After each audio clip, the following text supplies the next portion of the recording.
आइए अब हम 7वें नंबर का प्रश्न सॉल्व करते हैं। याद रखिएगा हम शॉर्ट में नहीं पढ़ाते हैं, अगर आपको पढ़ना हो तो ये लॉन्ग में ही पढ़ाएंगे, क्योंकि इससे ना फिर आप एक प्रश्न नहीं 1000 प्रश्न सॉल्व कर पाओगे, और इससे जो लॉन्ग क्वेश्चन आएंगे उनके लिए भी आपको इनपुट्स जरूर मिलेंगे।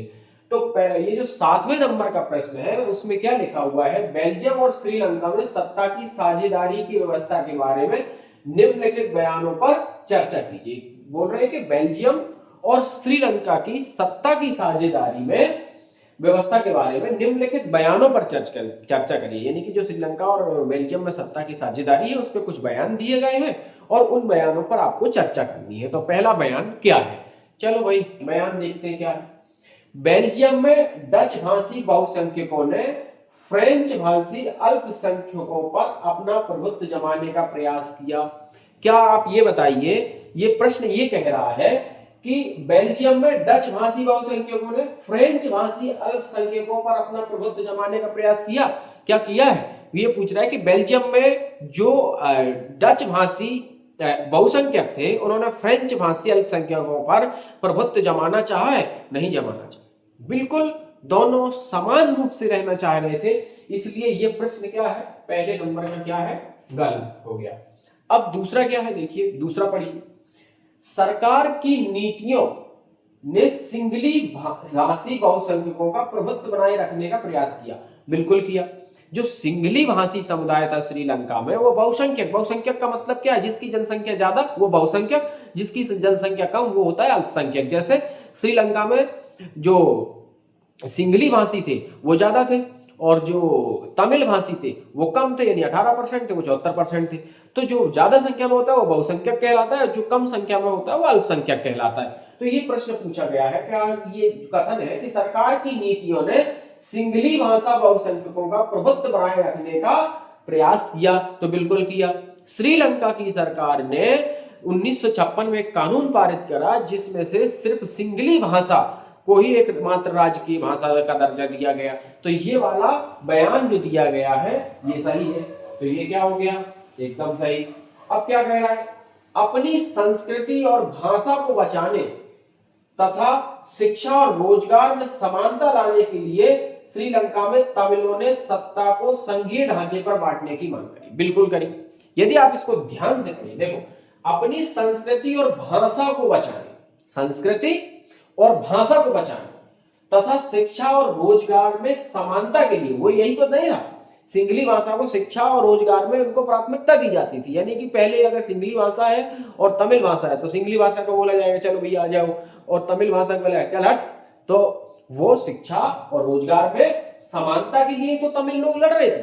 किसके लिए लड़ रहे थे, शिक्षा और रोजगार के लिए, और अपनी संस्कृति को बचाने के लिए और भाषा को बचाने के लिए। यानी कि संस्कृति, भाषा, शिक्षा और रोजगार को बचाने के लिए, यानी कि उनमें समानता लाने के लिए श्रीलंका में तमिल को संघीय ढांचे पर बांटने की बात करी।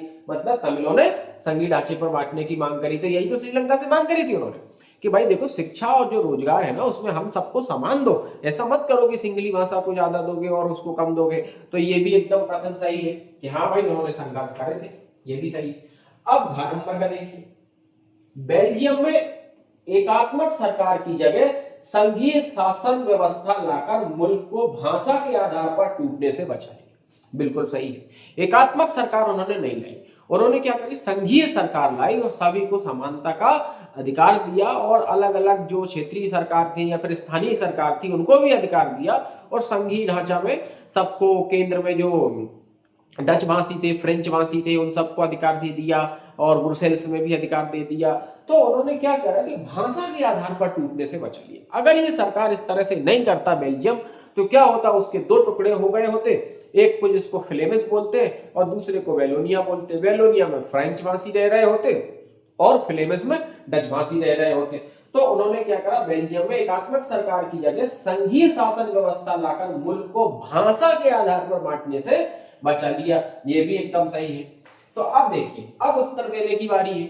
कौन कौन सही है, खा, गा और घा, यानी कि का नंबर का गलत है। का नंबर का क्या है, गलत है। तो अब ये है प्रश्न, जगह बची नहीं थी तो हमने यहां लिख दिया। तो देखो इसमें सिर्फ गा और घा है, तो ये क्या हो गया, गलत। अब देखो सा में क्या है, का, सा में ले का खा गा घा सब सही सही बता रहा है, नहीं तो ये भी गलत हो गया।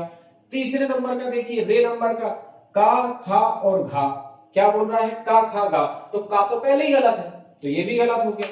बचा कौन, ये वाला यानी कि खा गा और घा, खा गा और घा। तो आप उत्तर कौन सा दोगे, यानी कि मां उत्तर सही है। उत्तर कौन सा दोगे, यहां लिखता होता हूं, कौन सा उत्तर दोगे आप, मां नंबर का सही है, यानी कि आप क्या भरोगे उसमें, आप क्या भरोगे मां नंबर, यानी कि मां का क्या है सही है।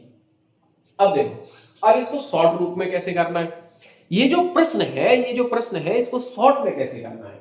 अब देखो आपन ने देख लिया कि का नंबर का गलत है, कौन सा नंबर का गलत है, का नंबर। तो देखो जिसमें जिसमें का शामिल होगा उसको तुरंत हटा दो। इसमें का शामिल है ये हट गया, इसमें का शामिल है ये हट गया। अब बचा कौन, या तो ये सही होगा या तो ये सही होगा। तो इसमें गा और घा है, इसमें भी गा और घा है, तो सिर्फ हमें खा की पड़ताल करनी है। तो खा देखो कि सही है कि गलत है, खा क्या है सही है, और जब खा सही है तो का वो खा गा और घा ये भी सही है। चलो अब अगला प्रश्न देखते हैं, इस वाली वीडियो को अभी यहीं खत्म करते हैं।